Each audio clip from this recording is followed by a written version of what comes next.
Hi, Sabrina here, and today I want to talk with you about rhythm and flow. It's all about being in the rhythm of your flow. And why do I say that? So many of us are out of sync. So find ways to be able to be in sync. If you're not joyful, if you're not happy in the present moment, ask yourself, what is going on and why am I feeling the way that I feel? Because you see, our emotions and our feelings can actually have control over us if they're not positive. And so many of us, especially now since the world has shifted, so many of us are not feeling good. Self-confidence is something that I believe is earned through our awareness, through being able to understand that the power of self-confidence comes with understanding oneself and being able to discern our behavior. So what does that mean? Our behavior on a mental level, because things start between here and here before they can actually manifest into the outside world. Having said that, who are you being on a day-to-day, moment-to-moment basis with your thoughts? Because your thoughts do create your reality. So we're here to help figure out this mysterious understanding of our thoughts. Our thoughts are powerful, and if we align ourselves with that power of creating good thoughts as opposed to negative thoughts, we're going to be able to find a little bit more bright place for us to live. And yes, that's my buddy in the background, and she's there protecting everything that happens around here. And that's what we have to do for ourselves. We have to protect ourselves. We have to be able to understand that our thoughts sometimes are not our best friend. How do we make our thoughts our best friends? We make sure that our thoughts are monitored. And as tedious as that can be, as important as it is, because when our thoughts are monitored, then we can understand where the foundation to our thoughts are lying.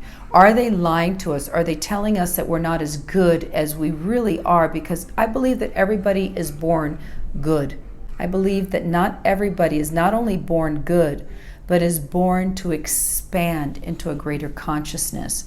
And along the way, we have experiences in our childhood. We have patterns that become who we are, but it's almost like an altered who we are.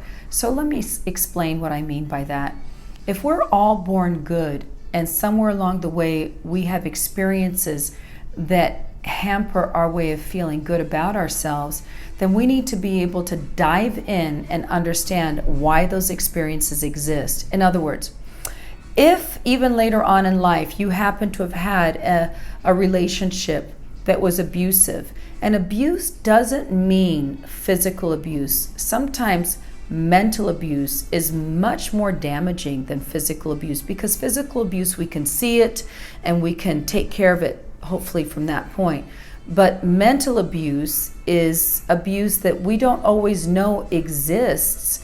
And if we do know exists, we don't know how to process it or how we can deal with it. So a lot of people that I work with are actually dealing with abusive relationships and are understanding the abuse sometimes after a year or 2 years or 4 years or even 13 years. I had a client on the phone today that said, I'm finally breaking out of a 13-year abusive relationship.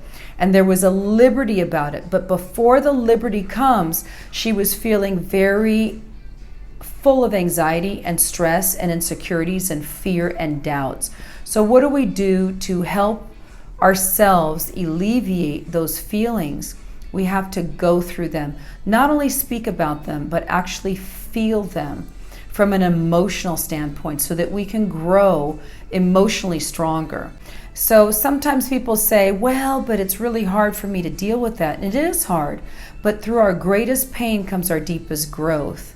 So take one step at a time. Don't try to go up the ladder, all the way up the ladder all at once, because sometimes you feel overwhelmed and you won't go up the ladder at all. As a matter of fact, you'll push the ladder away because we don't want to deal with something that makes us feel stressed or that makes us feel overwhelmed, because these stressors we tend to want to push away.